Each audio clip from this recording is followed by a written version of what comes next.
അപ്പോൾ എങ്ങനെ പഠിച്ചിരുന്നെങ്കിലായിരുന്നു കുറച്ചും കൂടി അത് പിന്നീട് യൂസ്ഫുൾ ആവുക എന്നുള്ള ഒരു തോട്ട് പ്രോസസ്സിനായിരുന്നു നമ്മൾ ഈ ഒരു എക്സാമിനറും കാര്യങ്ങളൊക്കെ ആലോചിച്ച് തുടങ്ങിയത്. ഇപ്പോഴും അറിയില്ല എല്ലാവർക്കും മാത്സ് പഠിക്കാൻ പറ്റുമോ, അതോ ഈ അരിത്തമെറ്റിക് ഇന്റലിജൻസ് എന്ന് പറയുന്ന ആ ബ്രെയിനിന്റെ ഭാഗം കൃത്യമായി വർക്ക് ചെയ്യുന്നവർക്ക് മാത്രമാണോ മാത്സിന് നല്ല മാർക്ക് കിട്ടാൻ സാധിക്കുന്നത്, അതോ എല്ലാവർക്കും പറ്റുമോ? നമ്മൾ ആ പഠിക്കുന്ന കോൺസെപ്റ്റ് മനസ്സിലാക്കി പഠിച്ചാൽ, ഇപ്പോൾ ഫോർ എക്സാമ്പിൾ ഒരു എക്സ്പെരിമെന്റിലൂടെ പഠിക്കാം. ഇപ്പോൾ നമ്മൾ ഇത്ര ആൾക്കാരുണ്ട്, നമ്മൾ എത്ര ഷെയ്ക്കാൻഡി എന്നൊരു ഫോർമുല ഉണ്ട്, അത് പഠിക്കുന്നതിന് വരെ മനസ്സിലാക്കി എക്സ്പെരിമെന്റിലൂടെ പഠിച്ചാൽ എല്ലാവർക്കും തന്നെ മാത്സ് പഠിക്കാൻ പറ്റും. ഈ ടീച്ചർ സ്റ്റുഡൻറ് കണക്ഷൻ ഒരു ബുദ്ധിമുട്ടാണ്. കാരണം നമുക്ക് പൊതുവേ ഒരു ടീച്ചറിനെ കാണുമ്പോൾ നമ്മൾ ഉദ്ദേശിക്കുന്ന രീതി നല്ലൊരു ടീച്ചർ അല്ലെങ്കിൽ നമുക്ക് അവരെ ഐ കോണ്ടാക്ട് ഉണ്ടാക്കാൻ പേടിയാണ്, അല്ലെ, ചോദ്യങ്ങൾ ചോദിക്കാൻ പേടിയാണ്.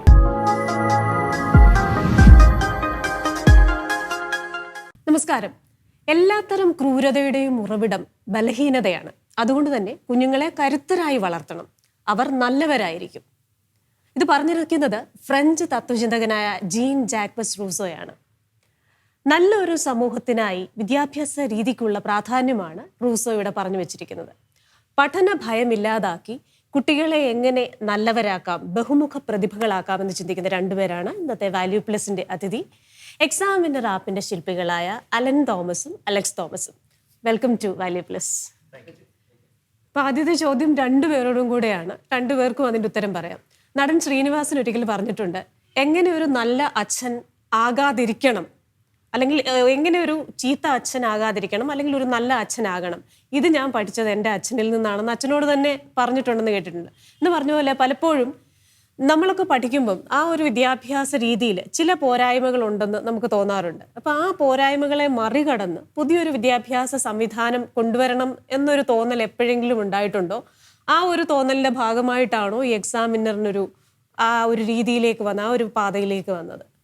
അപ്പോൾ ഞങ്ങൾ സ്കൂളിൽ പഠിക്കുമ്പോൾ ഒബ്വിയസ്ലി എല്ലാവർക്കും ഉണ്ടായിരുന്ന പ്രശ്നങ്ങളൊക്കെ നമുക്കുണ്ടായിരുന്നു. പക്ഷെ അന്ന് അങ്ങനെ ആലോചിച്ചിട്ടൊന്നുമില്ല, വലുതാവുമ്പോൾ അങ്ങനെ അതൊക്കെ ശരിയാക്കി എടുക്കണം, അങ്ങനെ നമ്മൾ ആലോചിച്ചില്ലെങ്കിലും ബുദ്ധിമുട്ടുകളുണ്ടായിരുന്നു. അത് പിന്നീടാണ് മനസ്സിലായത് അങ്ങനെ ആയിരുന്നില്ല പഠിക്കേണ്ടത്. ഇപ്പോൾ ഫോർ എക്സാമ്പിൾ നമ്മൾ സ്കൂളിൽ പഠിക്കുമ്പം ഒരു ഫിസിക്സോ അല്ലെ കെമിസ്ട്രി എക്സാമിന് മുൻപ് നമ്മളെങ്ങനെ പഠിക്കാമെന്ന് വെച്ചാൽ കുറേ നോട്ട്സ് എവിടുന്നേലൊക്കെ ഒപ്പിക്കും, എന്നിട്ട് അത് ഇങ്ങനെ പഠിച്ചെടുക്കും. അതിൻ്റെ ഫോർമുലയും ക്വസ്റ്റ്യൻസും അതിൻ്റെ ആൻസേഴ്സും ഇങ്ങനെ പഠിച്ചെടുത്തിട്ട് പോയി പരീക്ഷയിൽ എഴുതും.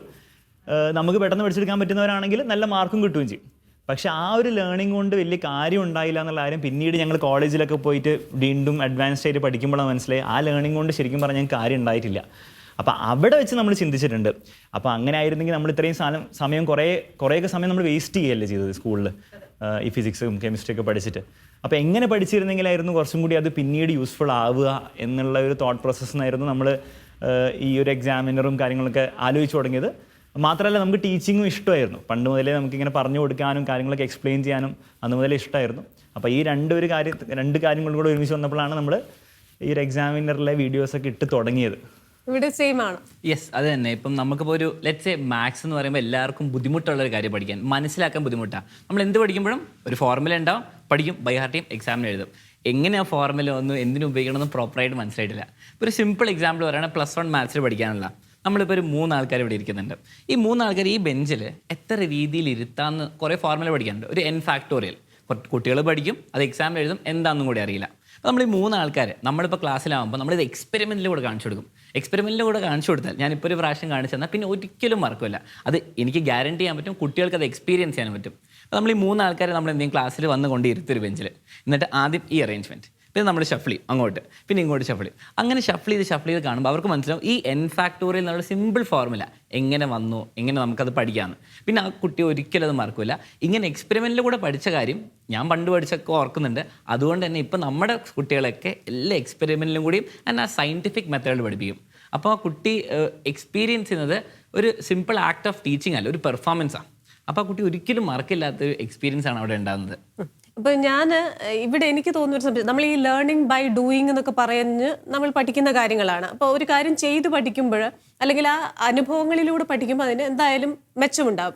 പക്ഷേ ഇവിടെ എനിക്ക് പെട്ടെന്ന് വരുന്ന ഒരു സംശയം, ഹോവാർഡ് ഗാർഡ്നർ എന്ന് പറയുന്ന വിദ്യാഭ്യാസ വിചക്ഷണനുണ്ടായിരുന്നു. അപ്പോൾ അദ്ദേഹം പറയുന്നത് 8 തരത്തിലുള്ള ഇൻ്റലിജൻസ് ഉണ്ട്. അരിത്തമെറ്റിക് ഇൻ്റലിജൻസ്, സ്പേഷ്യൽ ഇൻ്റലിജൻസ്, അങ്ങനെ. അപ്പോൾ ഓരോ തരത്തിൽ ഇപ്പോൾ ആർട്ടിസ്റ്റിനുള്ള ഇൻ്റലിജൻസ് ആണ് സ്പേഷ്യൽ ഇൻ്റലിജൻസ് എന്ന് പറയുന്നത്. ലിംഗ്വിസ്റ്റിക് ഇൻ്റലിജൻസ് ഉണ്ട്, നല്ല എഴുത്തുകാർക്കൊക്കെ അത് ഉണ്ടാവും എന്ന് പറയുന്നു. അപ്പോൾ ഇങ്ങനെ കമ്പാർട്ട്മെന്റലൈസ്ഡ് ആയിട്ടുള്ള ഇന്റലിജൻസിനെ കുറിച്ച് പറയുന്നവരുണ്ട്. അപ്പോൾ എൻ്റെയൊക്കെ ചെറുപ്പത്തിൽ എനിക്ക് മാത്സ് പഠിക്കാൻ വലിയ ബുദ്ധിമുട്ടായിരുന്നു. ഈ മാത്സിനോടൊരു പേടിയുള്ള നല്ലൊരു വിഭാഗം കുട്ടികളുണ്ട്. അപ്പോൾ എനിക്ക് ഇപ്പോഴും അറിയില്ല എല്ലാവർക്കും മാത്സ് പഠിക്കാൻ പറ്റുമോ, അതോ ഈ അരിത്തമെറ്റിക് ഇന്റലിജൻസ് എന്ന് പറയുന്ന ആ ബ്രെയിനിന്റെ ഭാഗം കൃത്യമായി വർക്ക് ചെയ്യുന്നവർക്ക് മാത്രമാണോ മാത്സിന് നല്ല മാർക്ക് കിട്ടാൻ സാധിക്കുന്നത്, അതോ എല്ലാവർക്കും പറ്റുമോ? അതൊരു സംശയം. അപ്പം മാത്സ് എന്നുള്ളത് എല്ലാവർക്കും ഒരു ബുദ്ധിമുട്ടായിട്ട് കാണുന്നുണ്ട്, ഒരു ഫിയർ ഉണ്ട് അതിനോട്. ശരിക്കും പറഞ്ഞാൽ maths is A simple language. നമ്മുടെ യൂണിവേഴ്സ് ഗവേൺ ചെയ്യുന്ന കുറച്ച് നമ്പേഴ്സ് വെച്ചുള്ള ഒരു ലാംഗ്വേജ് ആണ്. എല്ലാവർക്കും അത് പഠിക്കാൻ പറ്റും, പക്ഷെ ചിലവർക്കൊരു സ്ലോ പേസിൽ. പക്ഷെ നമ്മൾ ആ പഠിക്കുന്ന കോൺസെപ്റ്റ് മനസ്സിലാക്കി പഠിച്ചാൽ, ഇപ്പോൾ ഫോർ എക്സാമ്പിൾ ഒരു എക്സ്പെരിമെൻറ്റിലൂടെ പഠിക്കാം. ഇപ്പോൾ നമ്മൾ ഇത്ര ആൾക്കാരുണ്ട്, നമ്മൾ എത്ര ഷെയ്ക്ക് ഹാൻഡ് എന്നൊരു ഫോർമുല ഉണ്ട്, അത് പഠിക്കുന്നതിന് പകരം മനസ്സിലാക്കി എക്സ്പെരിമെൻറ്റിലൂടെ പഠിച്ചാൽ എല്ലാവർക്കും തന്നെ മാത്സ് പഠിക്കാൻ പറ്റും. Although at different rates of speed. എല്ലാവർക്കും പെട്ടെന്ന് മനസ്സിലാവില്ല, പക്ഷേ ഒരു പ്രാവശ്യം എക്സ്പീരിയൻസ് ചെയ്ത് കഴിഞ്ഞാൽ അത് പഠിക്കാൻ പറ്റും, അത് ഉറപ്പാണ്. മാത്രമല്ല നമ്മൾ ഒരു ഗ്രോത്ത് മൈൻഡ് സെറ്റിൽ വിശ്വസിക്കുന്ന ആൾക്കാരാണ്. അത് ആക്ച്വലി സയൻറ്റിഫിക്കലിയും വർക്ക് ചെയ്യുന്ന ഒരു സംഭവമാണ്. നമ്മൾ സ്റ്റുഡൻസിനെ അങ്ങനെയാണ് പ്രൊമോട്ട് ചെയ്യുക, അത് ഫോളോ ചെയ്യാൻ വേണ്ടിയിട്ടാണ്. അപ്പോൾ അത് പ്രകാരം കാര്യം ഒരു കുട്ടിക്ക് നാച്ചുറലി ഒരു ലെറ്റ്സ് ഒരു പ്രത്യേക ടൈപ്പ് ഓഫ് ഇൻ്റലിജൻസ് ചിലപ്പോൾ പീക്കായിരിക്കും, മറ്റേത് ചിലപ്പോൾ അത്ര ഉണ്ടാവില്ലെങ്കിൽ പോലും എന്തും പഠിച്ചെടുക്കാൻ പറ്റും എന്നുള്ള എഫേർട്ട്. ചിലപ്പം ഒരു കുട്ടിക്ക് എന്താണ് മാത്സ് പഠിക്കാൻ വേണ്ടിയിട്ട് ഒരു കോൺസെപ്റ്റ് പഠിക്കാൻ ചിലപ്പോൾ ഒരു 2 മണിക്കൂർ എടുക്കുന്നുണ്ടാവുള്ളൂ. വേറൊരു കുട്ടിക്ക് അത് ചിലപ്പോൾ ഒരു 2 ദിവസമായിരിക്കും. പക്ഷേ ആ 2 ദിവസത്തിൽ മറ്റാൾ 2 മണിക്കൂർ പഠിച്ച കാര്യം പഠിച്ചെടുക്കാൻ പറ്റും, അതിൻ്റെ പൂർണ്ണതയിൽ പഠിച്ചെടുക്കാൻ പറ്റും എന്നാണ് ഈ ഗ്രോത്ത് മൈൻഡ് സെറ്റ് എന്ന് പറഞ്ഞ ഈ ഒരു മൈൻഡ് സെറ്റ് പറയുന്നത്. അത് ആക്ച്വലി സയൻറ്റിഫിക്കലി പ്രൂവണുമാണ്. നമ്മൾ സ്റ്റുഡൻസിനെ എൻകറേജ് ചെയ്യുന്നതാണ്. പലർക്കും എന്താണ് അവർ വിചാരിക്കുക, എൻ്റെ ക്ലാസ്സിൽ ഇവന് എന്താണ് എളുപ്പത്തിൽ പറ്റുന്നുണ്ടല്ലോ, എനിക്ക് പറ്റുന്നില്ലല്ലോ, അപ്പം അതിൻ്റെ അർത്ഥം എനിക്ക് പറ്റില്ല എന്നാണ്. മാത്സ് പറ്റില്ല, അല്ലെ ഫിസിക്സ് പറ്റില്ല, അല്ലെ എന്നെ കൊണ്ട് ഇത് പറ്റില്ല എന്നാണ്. പക്ഷെ റിയാലിറ്റി എന്താണെന്ന് വെച്ചാൽ കുറച്ചും കൂടി സമയം എടുത്തിരുന്നെങ്കിൽ ആ കുട്ടിക്കും അതേപോലെ തന്നെ പഠിച്ചെടുക്കാൻ പറ്റും. അപ്പോൾ ആ ഒരു കോൺസെപ്റ്റ് നമുക്ക് അവർക്ക് പറഞ്ഞു കൊടുത്ത് അത് എന്തുകൊണ്ട് വർക്ക് ചെയ്യുന്നു നമ്മൾ പറഞ്ഞു കൊടുക്കും. ഇപ്പോൾ പലപ്പോഴും നമ്മൾ പഠിക്കുക, നീ പഠിക്കുക, അത് പഠിക്കുക, അങ്ങനെ ചെയ്യ്, 10 മണിക്കൂർ പഠിക്കുക, നിനക്ക് പറ്റും എന്നൊക്കെ നമ്മൾ പറഞ്ഞു കൊടുക്കുമ്പോൾ പ്രശ്നം എന്താണെന്ന് വെച്ചാൽ കുട്ടിക്ക് എന്തിനത് ചെയ്യണമെന്ന് അറിയില്ല. പക്ഷെ നമ്മളതിൻ്റെ റീസൺ പറഞ്ഞു കൊടുക്കും, എന്തുകൊണ്ടാണ് നീ ഇങ്ങനെ ചെയ്താൽ ഇത് നടക്കുന്നത് എന്നുള്ള കാര്യം അതിൻ്റെ സയൻറ്റിഫിക് റീസൺ പറഞ്ഞു കൊടുക്കുമ്പോൾ അവരത് ട്രൈ ചെയ്യാൻ വില്ലിങ്ങാവും. ട്രൈ ചെയ്ത് ആക്ച്വലി വർക്ക് ചെയ്യുമ്പോൾ അവർക്ക് ഇനിയും ലൈഫിൽ മുന്നോട്ട് വരുമ്പോൾ മാത്സ് മാത്രമല്ല എന്ത് കാര്യങ്ങളും ലൈഫിൽ പഠിക്കണമെങ്കിൽ അതെന്നെ കൊണ്ട് പറ്റും എന്നുള്ളൊരു വിശ്വാസവും കോൺഫിഡൻസും കിട്ടും. അത് നമുക്ക് ആക്ച്വലി കുട്ടികളിൽ ഒരു ചേഞ്ച് വരുത്താൻ സാധിച്ചിട്ടുണ്ട്. അങ്ങനെ ഒരു ഞാനിപ്പോൾ പഠിപ്പിക്കുമ്പോഴേ എന്നോട് ഒരുപാട് കുട്ടികൾ ഇപ്പം അവർ നമ്മൾ പഠിക്കണം എന്ന് പറയുമ്പം അവർ 150 ന്യായം ഇങ്ങോട്ട് എന്തുകൊണ്ട് പഠിക്കണ്ട എന്നുള്ളതിന് പറയുമല്ലോ. അപ്പോൾ അവരെന്നോട് പലരും ചോദിച്ചിരുന്ന ഒരു ചോദ്യമാണ്, എന്തിനാണ് ഈ ട്രിഗ്നോമെട്രി പഠിക്കുന്നത്, ഈ sine theta, cos theta, tan theta ഇതൊക്കെ പഠിച്ചിട്ട് എൻ്റെ ജീവിതത്തിൽ എവിടെയാണ് എനിക്കിതിനൊരു പ്രയോജനമുള്ളത്? ഞാനൊരു പച്ചക്കറി കടയിൽ പോയി കഴിഞ്ഞാൽ അത് ചെയ്യാൻ പറ്റുമോ? അല്ലെങ്കിൽ ഞാനൊരു ജോലി കിട്ടിക്കഴിഞ്ഞാൽ ഈ ജോലിയിൽ എവിടെയെങ്കിലും ഇത് ആപ്ലിക്കേഷൻ, അതിനൊരു മറുപടി ഉണ്ടോ? യെസ്, മാത്സ് ശരിക്കും പറഞ്ഞാൽ നമ്മളിപ്പം ട്രിഗ്നോമെട്രി നമ്മൾ വിചാരിക്കും എന്തിനാണ്, ക്വസ്റ്റ്യനിൽ കാണും നമ്മൾ പോസ്റ്റിൻ്റെ അളക്കണം, ഹൈറ്റ് അളക്കണം, നമുക്ക് എല്ലാവർക്കും പുറത്ത് പോയി ചെയ്യാൻ പറ്റുന്ന കാര്യമുള്ളൂ ഈ ട്രിഗ്നോമെട്രി വെച്ചിട്ട്. പക്ഷെ അത് നമ്മൾ എഞ്ചിനീയറിംഗ് ഫീൽഡ്സിലായാലും ഫിസിക്സിലായാലും സയൻറ്റിഫിക് ഫീൽഡ്സിലേക്ക് പോയാൽ ഡെഫിനറ്റ്ലി ആപ്ലിക്കബിളാണ്. അതേപോലെ നമ്മൾ ഈ ബിൽഡിംഗ് കൺസ്ട്രക്ട് ചെയ്തിരിക്കുന്നതും ഒരു ബ്രിഡ്ജ് കൺസ്ട്രക്ട് ചെയ്യുന്ന എല്ലായിടത്തും ട്രിഗ്നോമെട്രി, മാത്സും ഫിസിക്സും ഒക്കെ ഉണ്ട്. പക്ഷേ എല്ലാവർക്കും ഡെയിലി ലൈഫിൽ ഇത് വലുതാകുമ്പോൾ ഉപയോഗിക്കണം എന്നില്ല. നമ്മൾ ഒരു സെയിൽസ്, അക്കൗണ്ടിങ് അല്ലെങ്കിൽ വേറൊരു ഷോപ്പ് നടത്താൻ പോകുകയാണെങ്കിൽ ട്രിഗ്നോമെട്രി ഉപയോഗിക്കില്ല. പക്ഷെ അതിൽ നിന്ന് പഠിച്ച കുറേ കാര്യങ്ങൾ, ആ വാല്യൂസ് നമുക്കിതിൽ അപ്ലൈ ചെയ്യാൻ പറ്റും ഡെയിലി. അതിൻ്റെ ഒരു സയൻറ്റിഫിക് ഒരു തോട്ട് പ്രോസസ്സ് ഉണ്ടാവുമല്ലോ. അതായത് നമ്മൾ മാത്സിലാണെങ്കിൽ നമ്മൾ ലോജിക്കൽ ഒരു ഫ്രെയിം വർക്കിലാണ് നമ്മൾ എല്ലാ കാര്യങ്ങളും അനലൈസ് ചെയ്യുന്നത്. ആ ഒരു ലോജിക്കൽ ഫ്രെയിം വർക്ക് എങ്ങനെ പല കാര്യങ്ങളിലും പല വേറൊരു മേഖലയിൽ വരുമ്പോൾ എങ്ങനെ അങ്ങനെ ലോജിക്കലായിട്ട് ചിന്തിക്കണം, മെത്തോഡിക്കലായിട്ട് സ്റ്റെപ്പ് ബൈ സ്റ്റെപ്പ് ചിന്തിക്കണം എന്നുള്ള ആ ഒരു സ്കില്ലും കൂടെ നമ്മൾ ബിൽഡ് ചെയ്യുന്നു. ഇപ്പോൾ ഫോർ എക്സാമ്പിൾ ഫിസിക്സ് എന്തിനാണ് പഠിക്കുന്നതെന്ന് ചോദിക്കാം. +1 +2 എന്തിനും ഒരു കുട്ടി ഫിസിക്സ് പഠിക്കണം? നാളെ ഒരു ജേർണലിസ്റ്റ് ആകാൻ പോകുന്ന ഒരാൾ എന്തിന് ഫിസിക്സ് പഠിക്കണം എന്നുള്ള ചോദ്യത്തിന് ഒരു ഉത്തരം പറയാൻ പറ്റുന്നത്, ഒരുപക്ഷെ അയാൾ ഫിസിക്സിലെ ലോസ് ഡെയിലി ലൈഫിൽ അയാൾ ഉപയോഗിക്കുന്നുണ്ടാവില്ല. പക്ഷേ ആ ഫിസിക്സിൽ നമ്മൾ യൂസ് ചെയ്യുന്ന ആ ക്രിട്ടിക്കൽ തിങ്കിങ്, അതിലുള്ള ഒരു മെത്തോഡിക്കലായുള്ള ഒരു തിങ്കിങ്, അത് പല സ്ഥലങ്ങളിലും നമുക്ക് പിന്നീട് ഉപയോഗിക്കാൻ പറ്റും. അപ്പോൾ അതൊക്കെ പഠിക്കണമെങ്കിൽ അത് ലോജിക്കൽ തിങ്കിങ് ആയിട്ടൊരു കോഴ്സ് നടത്താൻ ഒരു ബുദ്ധിമുട്ടുള്ള കാര്യമാണ്. പക്ഷേ ഇതിലൂടെ നമുക്കത് പഠിച്ചെടുക്കാൻ പറ്റും. പക്ഷേ എപ്പോഴും പ്രശ്നം എന്താണെന്ന് വെച്ചാൽ കുട്ടികളോട് നമ്മൾ അത് എക്സ്പ്ലെയിൻ ചെയ്ത് കൊടുക്കണം. പലപ്പോഴും എന്താ സംഭവിക്കുന്നത് വെച്ചാൽ ഒരു സബ്ജക്റ്റ് എന്തുകൊണ്ട് പഠിക്കണം, അല്ലെങ്കിൽ എങ്ങനെ പഠിക്കണം എന്ന് നമ്മൾ പറഞ്ഞു കൊടുക്കാറില്ല. ഇത് പഠിക്കുക, പരീക്ഷയിൽ മാർക്ക് വാങ്ങുക എന്ന് മാത്രമേ പറയുള്ളൂ. പക്ഷേ എന്തുകൊണ്ട് അത് പഠിക്കണം, എങ്ങനെയാണത് ഫ്യൂച്ചറിൽ യൂസ്ഫുൾ ആകുമ്പോൾ എന്നുള്ള കാര്യം കൂടെ പറഞ്ഞു കൊടുക്കുമ്പം ആക്ച്വലി നമ്മൾ മനസ്സിലാക്കിയ കാര്യം, കുട്ടികൾ ഭയങ്കര സ്മാർട്ടാണ്. അവർക്ക് ഇങ്ങനത്തെ കാര്യങ്ങൾ പറഞ്ഞു കൊടുക്കുമ്പോൾ അവർക്കത് മനസ്സിലാവുകയും ചെയ്യുന്നുണ്ട്. അവരതിനനുസരിച്ച് അവരുടെ കാര്യങ്ങളൊക്കെ മാറ്റിയെടുക്കും, അവരുടെ തിങ്കിങ്ങും അവർ മാറ്റുന്നുണ്ട്. നമ്മൾ ജസ്റ്റ് ഒന്ന് കമ്മ്യൂണിക്കേറ്റ് ചെയ്യേണ്ട ഒരു ഇഷ്യൂ അവിടെ വരുന്നുള്ളൂ എന്നാണ് ഞങ്ങൾ മനസ്സിലാക്കിയത്. അതെ, നമ്മുടെ കുഞ്ഞുങ്ങളെന്ന് പറഞ്ഞാൽ എനിക്ക് പലപ്പോഴും തോന്നിയിട്ടുള്ളത് അവര് വളരെ ഓപ്പണായിട്ട് കാര്യങ്ങൾ പറയുന്നത്. അപ്പൊ ഈ ഓപ്പണായിട്ട് പറയുമ്പോൾ നമ്മൾ അതിനെ എങ്ങനെ സ്വീകരിക്കുന്നു എന്നുള്ളതായിരിക്കും. നീ ഞാൻ പറയുന്നതിനോട് ഇങ്ങനെയാണോ നീ പെരുമാറുന്നത്? പക്ഷെ അവൻ പറയുന്നത് അവന്റെ ഒരു തോട്ട് പ്രോസസ്സിൽ നിന്നാണ്. അതിൽ നിന്ന് നമ്മൾക്ക് ചില കാര്യങ്ങൾ ഉൾക്കൊണ്ട് അവരോട് റെസ്പോണ്ട് ചെയ്ത് കഴിഞ്ഞാൽ അത് വളരെ എഫക്റ്റീവ് ആയിരിക്കുമെന്ന് തോന്നിയിട്ടുണ്ട്. നിങ്ങളുടെ മൈൻഡ് സെറ്റിൽ ഞാൻ കണ്ട മറ്റൊരു ചേഞ്ച് എന്ന് പറയുന്നത്, പലപ്പോഴും പല എഡ്യൂക്കേഷനിസ്റ്റുകളും പല ചരിത്രകാരന്മാരും ഒക്കെ പറയുന്നത് മാർക്കിൽ വലിയ കാര്യമൊന്നുമില്ല. ആഫ്റ്റർ ഓൾ നിങ്ങൾ ഈ വാങ്ങിക്കുന്ന മാർക്ക് എന്ന് പറയുന്ന നമ്പറാണ്. ഇതിന് നിങ്ങളുടെ ജീവിതത്തിൽ ഒരു പ്രസക്തിയില്ല. മാർക്ക് കിട്ടാത്ത ആ ആളതായി, മാർക്ക് കിട്ടാത്ത ഈ ആളിതായി. ഇപ്പം നമ്മൾ തോമസ് ആൽവ എഡിസന്റെ എക്സാമ്പിളൊക്കെ പറയും. പക്ഷെ തോമസ് ആൽവ എഡിസന്റെ കേസ് നോക്കുമ്പോൾ പോലും ഞാൻ മനസ്സിലാക്കിയ ഒരു കാര്യം, അമ്മയ്ക്കൊരു കത്ത് കൊടുത്തു വിട്ടെന്ന് നിങ്ങൾ വായിച്ചിട്ടുണ്ടാവുമല്ലോ. അപ്പോൾ അമ്മ കത്ത് കുട്ടിയെ വായിച്ച് കേൾപ്പിക്കുന്നത് തിരിച്ചാണ്. ഇത്രയും ഇമാജിനേറ്റീവ് ആയിട്ടുള്ള ഈ കുഞ്ഞിനെ, അല്ലെ ക്രിയേറ്റീവ് ആയിട്ടുള്ള ഈ കുഞ്ഞിനെ ഞങ്ങൾക്ക് ഈ സ്കൂളിന് അഫോർഡ് ചെയ്യാൻ പറ്റില്ല, കാരണം അത്രയും മിടുക്കനാണ് അവൻ, അതുകൊണ്ട് അവനെ വീട്ടിൽ പഠിപ്പിക്കുക. അപ്പോൾ കുട്ടിക്ക് ആ ഒരു കോൺഫിഡൻസ് ഉണ്ടായിട്ടുണ്ട്. അപ്പം നിങ്ങളെപ്പോഴും പറയുന്നത് മാർക്ക് വേണം, A+ വേണം എന്ന് തന്നെയാണ്. അപ്പോൾ അതിന്റെ പിന്നിലുള്ള ലോജിക്ക് എന്താ? അപ്പോൾ അത് ഓബ്വിയസ്ലി നമുക്ക് ആലോചിക്കുമ്പോൾ മനസ്സിലാവും, ഇതൊരു കോമ്പറ്റേറ്റീവ് വേൾഡ് ആണ്. അപ്പോൾ അതിൽ നമുക്ക് മുന്നോട്ട് പോകണമെങ്കിൽ, അപ്പോൾ കോളേജിൻ്റെ അഡ്മിഷൻ ആയിക്കോട്ടെ, നാളെ ജോലി ആയിക്കോട്ടെ, അപ്പോൾ അതിനൊക്കെ ഈ ഒരു A+ മാർക്കൊക്കെ തീർച്ചയായിട്ടും യൂസ്ഫുൾ ആയിരിക്കും. പക്ഷെ അതിലുപരിയും ഇത് യൂസ്ഫുൾ ആണ്. അപ്പോൾ ഇൻ ദ സെൻസ് നമ്മൾ കുട്ടികളോട് എപ്പോഴും പറയുന്ന ഒരു കാര്യമാണ്, നിങ്ങളൊരു പരീക്ഷയ്ക്ക് മാർക്ക് എന്തായാലും വേണം, നമുക്ക് ഇമ്പോർട്ടൻ്റ് ആണ് പല രീതിയിലും. പക്ഷെ അതിനുപരി നിങ്ങൾ അതൊരു ചലഞ്ചായിട്ട് കാണാം. ആ പരീക്ഷയ്ക്ക് വേണ്ടി പഠിക്കുന്ന ആ ഒരു പ്രോസസ്സും അതിനുവേണ്ടി ഒരു എഫേർട്ട് നമ്മൾ ഇടണം. ഓക്കെ, എന്ത് പഠിക്കാനാണെങ്കിലും നമ്മുടെ ഒരു എഫേർട്ട് ഇടണം. ആ എഫേർട്ട് ഇടുക, ഡെഡിക്കേഷൻ, സിൻസിയറിറ്റി ഒക്കെ കാണിച്ച് അത് ഒരു ടൈം ടേബിൾ ആണെങ്കിൽ ടൈം ടേബിൾ ഫോളോ ചെയ്ത് ആ ഒരു ചാലഞ്ചായിട്ട് എടുത്ത് ആ ചാലഞ്ച് കംപ്ലീറ്റ് ചെയ്താൽ മാർക്ക് ഒരുപക്ഷെ വരില്ല. പക്ഷേ എന്തായാലും നിങ്ങൾ പഠിച്ചില്ലെങ്കിലും അതിനേക്കാളും മാർക്ക് കിട്ടും, നിങ്ങളുടെ പൊട്ടൻഷ്യലുള്ള മാർക്ക് കിട്ടും. പക്ഷേ അതിനേക്കാൾ ഉപരി ആ ഒരു ചാലഞ്ച് നിങ്ങൾ കംപ്ലീറ്റ് ചെയ്താൽ നിങ്ങൾക്ക് ഒരു കാര്യം മനസ്സിലാവും, ഇനി ലൈഫിൽ പലയിടങ്ങളിലായിട്ട്, പഠനത്തിൽ മാത്രമല്ല, ലൈഫിൽ പഠനവും കരിയറും അല്ലാതെ പല ചാലഞ്ചസ് നമ്മുടെ റിലേഷൻഷിപ്പിലായിക്കോട്ടെ, അല്ലാത്ത കുറേ ചാലഞ്ചസ് നമ്മുടെ ലൈഫിൽ നേരിടേണ്ടി വരുമല്ലോ. അപ്പോൾ അതൊക്കെ ഇതേ രീതിയിൽ ടാക്കിൾ ചെയ്യാൻ പറ്റും എന്നുള്ളൊരു കോൺഫിഡൻസ് കുട്ടിക്ക് കിട്ടുക. അത് കുട്ടിക്ക് വേറൊരു അവസരമില്ല. സ്കൂളിൽ പഠിക്കുന്ന ഒരു സാധാരണ കുട്ടിയെ സംബന്ധിച്ചിടത്തോളം വേറൊരു അവസരമില്ല ആ കുട്ടിക്ക് ആക്ച്വലി ഒരു ചാലഞ്ച് ഏറ്റെടുത്ത് അത് കംപ്ലീറ്റ് ചെയ്ത് ആ കോൺഫിഡൻസ് ബിൽഡ് ചെയ്യാൻ. അതിന് ഏറ്റവും ഈസി ആയിട്ടുള്ള സംഭവം പഠനം പ്ലസ് ആ എക്സാമാണ്. അപ്പോൾ ആ ഒരു ഫ്രെയിം വർക്കിലൂടെ നമ്മൾ കാണാൻ വേണ്ടി ആക്ച്വലി കുട്ടികളെ നമ്മൾ ഇങ്ങനെ ഒരു ഇൻഫ്ലുവൻസ് ചെയ്യാൻ ട്രൈ ചെയ്യാറുണ്ട്. അതുകൊണ്ട് തന്നെയാണ് നമ്മുടെ യൂട്യൂബ് ചാനലിൽ നമ്മൾ എപ്പോഴും 20 days ചാലഞ്ച് ഒക്കെ നോക്കിയാൽ കാണാൻ പറ്റും. 15 days ചാലഞ്ച് എന്ന് പറഞ്ഞൊരു ചാലഞ്ച് കൊടുക്കും. അപ്പോൾ അതുവരെ ലെറ്റ്സ് സേ ഒരു 300 കുട്ടികളൊക്കെ ആയിരുന്നു ഡെയിലി വന്നെങ്കിൽ ഈ ചാലഞ്ച് കൊടുത്തു കഴിഞ്ഞാൽ അത് ചിലപ്പോൾ 2000 കുട്ടികളിലേക്ക് മാറും. എല്ലാ ദിവസവും 2000 കുട്ടികൾ വരാൻ തുടങ്ങും. കാരണം അവർക്ക് ആ ചാലഞ്ച് ഏറ്റെടുക്കുക ഇഷ്ടമാണ്.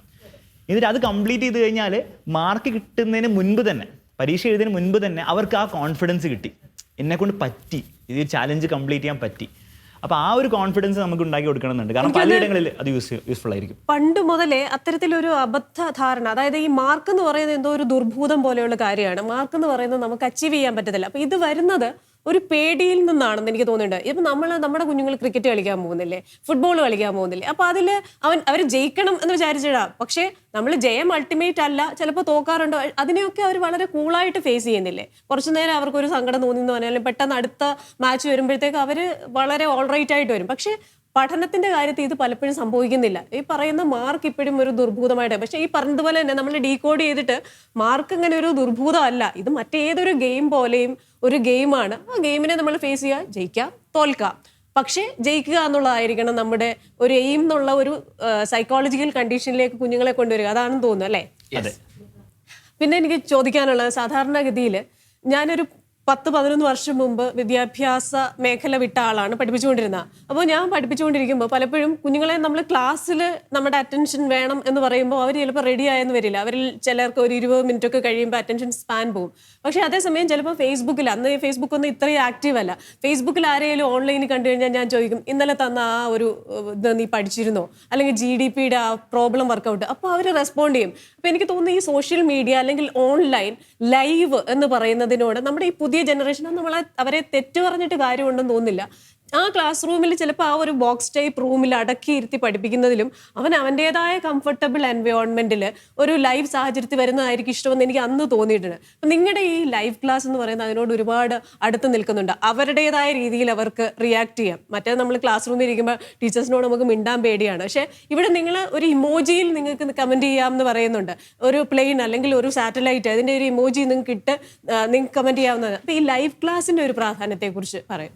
ഷുവർ. അപ്പം കേരളത്തിൽ തന്നെ എഡ്യൂക്കേഷനിൽ ഫസ്റ്റ് തന്നെ ലൈവ് തുടങ്ങിയത് നമ്മളായിരുന്നു.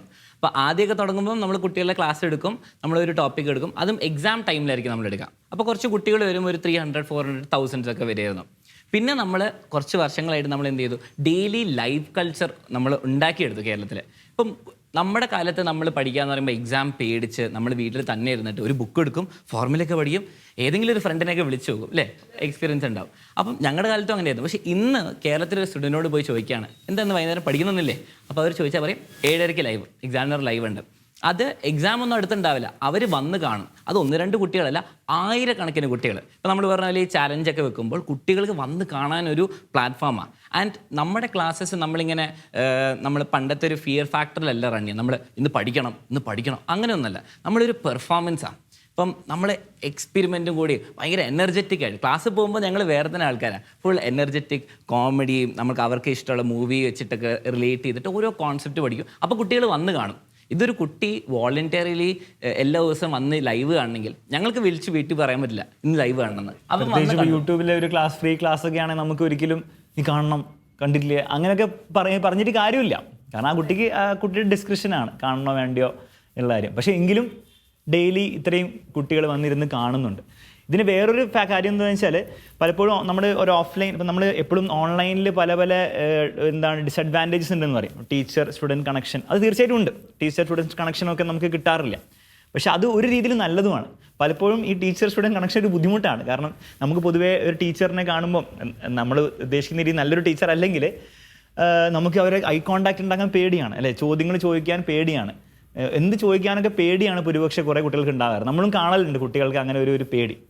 ഓൺലൈനിൽ ആ ഒരു പേടി ഫാക്ടർ ഇല്ല. കാരണം കുട്ടിക്ക് ടീച്ചറിനെ കാണാം, ടീച്ചറിന് കുട്ടിയെ കാണില്ല. അപ്പോൾ കുട്ടിക്ക് എന്താണ്, കുട്ടി ഫ്രീ ആണ്. കുട്ടിക്ക് കുട്ടിയുടെ നാച്ചുറലായിട്ട് ഇരിക്കാം, വേണമെങ്കിൽ ഇങ്ങനെയൊക്കെ ഇരിക്കുക, റിലാക്സ്ഡ് ആയിട്ട് ഇരിക്കാം, അയാൾ കംഫർട്ടബിൾ ആണ്, എന്ത് ചോദിക്കാനും ബുദ്ധിമുട്ടില്ല. കാരണം ഒരു ചാറ്റിൽ മെസ്സേജ് അയക്കുമ്പം ആരാണ് ചോദിച്ചത്, ആ കുട്ടിയുടെ എക്സ്പ്രഷൻ ഒന്നും ടീച്ചർ ജഡ്ജ് ചെയ്യാൻ പോകുന്നില്ലല്ലോ. അപ്പോൾ ഒരു ക്വസ്റ്റ്യൻ ആയിട്ട് തന്നെ ആ ടീച്ചർ കരുതുന്നുള്ളൂ. അപ്പോൾ കുട്ടിക്ക് ചോദിക്കാനും വലിയ ബുദ്ധിമുട്ടൊന്നുമില്ല.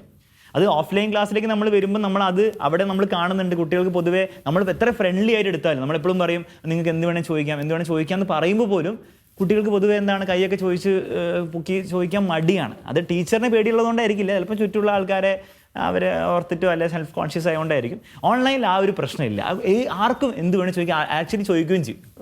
അതുപോലെ തന്നെ നിങ്ങൾ എനിക്ക് തോന്നുന്നു ഈ class room role of the teacher ഇതൊക്കെ ഒന്ന് റീഡിഫൈൻ ചെയ്യാൻ ശ്രമിക്കുന്നുണ്ടെന്ന് എനിക്ക് തോന്നിയിട്ടുണ്ട്. ഞാൻ പഠിപ്പിക്കുമ്പോഴാണെങ്കിലും പലപ്പോഴും എനിക്ക് തോന്നിയിട്ടുള്ളത് ഒരു ട്രഡീഷണൽ ടീച്ചർ ഒരു സ്ക്വയർ ഓഫ് ഒരു ക്ലാസ് ആണ്. അപ്പോൾ ആ ഒരു ക്ലാസ്സിൽ ഇങ്ങനെ ഇരിക്കുന്ന കുട്ടികളുടെ മുന്നിലാണ് പലപ്പോഴും ടീച്ചർ നിൽക്കുന്നത്. ഒരിക്കലും നമ്മൾ ബാക്കിലേക്ക് പലപ്പോഴും നമുക്ക് ചിലപ്പോൾ ഒന്ന് നടന്ന് ചെല്ലാം എന്നുള്ള, പക്ഷെ അതിലൊക്കെ ഉപരിയായിട്ട് ടീച്ചർ എന്ന് പറയുന്നത് ഒരു പെർഫോമർ ആയിരിക്കണം, ഓൾറൗണ്ടർ ആയിരിക്കണം എന്നുള്ളത് പലപ്പോഴും എനിക്ക് തോന്നിയിട്ടുള്ള കാര്യം. അതൊരു ക്ലാസ്സിൽ ഒരു സിറ്റുവേഷണൽ കോമഡി ഉണ്ടെങ്കിൽ ആ കോമഡിയെ അതേപോലെ ആസ്വദിക്കാനും കുട്ടികൾക്ക് ആസ്വദിക്കാനും ഉള്ള ഒരു ഇത് കൊടുക്കുക. അപ്പോൾ ഒരു ടീച്ചർ എന്ന് പറയുന്നത് ഒരു പെർഫോമറായിട്ടും ക്ലാസ് റൂം എന്ന് പറയുന്നത് അതിനൊരു സ്പേഷ്യൽ കൺസ്ട്രെയിൻഡ് ഇല്ലാത്ത ഒരു അവസ്ഥ, എവിടെയും ഇരിക്കാം, ധൈര്യപൂർവ്വം ചോദ്യം ചോദിക്കാം. അപ്പം അത്തരത്തിലൊരു റീഡെഫിനിഷൻ മൊത്തം വിദ്യാഭ്യാസ സമ്പ്രദായത്തിലും വരണമെന്ന് ആഗ്രഹിക്കുന്നുണ്ടോ? അതിനു വേണ്ടിയിട്ട് നമ്മുടെ നിലവിലെ വിദ്യാഭ്യാസ രീതിയോട് ചേർന്ന് എന്തെങ്കിലും ചെയ്യാൻ ആഗ്രഹിക്കുന്നുണ്ടോ? അപ്പോൾ അങ്ങനെ ഒരു ഒഫീഷ്യലായിട്ട് കേരളത്തിൽ ഇങ്ങനെ ഒരു മാറ്റം വരണം എന്ന് പറയാൻ മാത്രം നമ്മൾ ആയിട്ടില്ല എന്നാണ് തോന്നുന്നത്. പക്ഷെ ഞങ്ങൾക്ക് പറ്റുന്ന രീതിയിൽ ഞങ്ങളത് ചേഞ്ച് ചെയ്യാൻ ശ്രമിക്കുന്നുണ്ട്. അതുവഴി എനിക്ക് തോന്നുന്നു കുറേ ടീച്ചേഴ്സൊക്കെ ഇൻസ്പയർഡ് ആവുന്നുണ്ടെന്നാണ് നമുക്ക് തോന്നുന്നത്. കാരണം അതിൻ്റെ ഒരു എവിഡൻസ് ഒക്കെ നമുക്കുണ്ട്, അതിനെപ്പറ്റി ഞാൻ പറയാം. പക്ഷേ നമ്മുടെ ക്ലാസ് റൂമിൽ ഇപ്പോൾ നമ്മൾ ഓഫ്ലൈൻ ക്ലാസ് എടുക്കുമ്പോഴും ഇപ്പോൾ നമുക്ക് ഓഫ്ലൈനായിട്ട് നമ്മൾ 11th 12th ക്ലാസ് എടുക്കുന്നുണ്ട്. അപ്പോൾ പോലും നമ്മൾ ഒരു 1 to many കോൺവെർസേഷൻ ആയിരിക്കില്ല. പലപ്പോഴും നമ്മൾ ടീച്ചർ എന്ന് പറഞ്ഞാൽ ലെക്ചറർ എന്നുള്ള ഒരു രീതിയിലാണ് നമ്മൾ പോയി സംസാരിക്കുന്നു, കുറേ കാര്യങ്ങൾ പറയുന്നു, ഇൻഫർമേഷൻ കൊടുക്കുന്നു, ക്ലാസ് കഴിയുന്നു.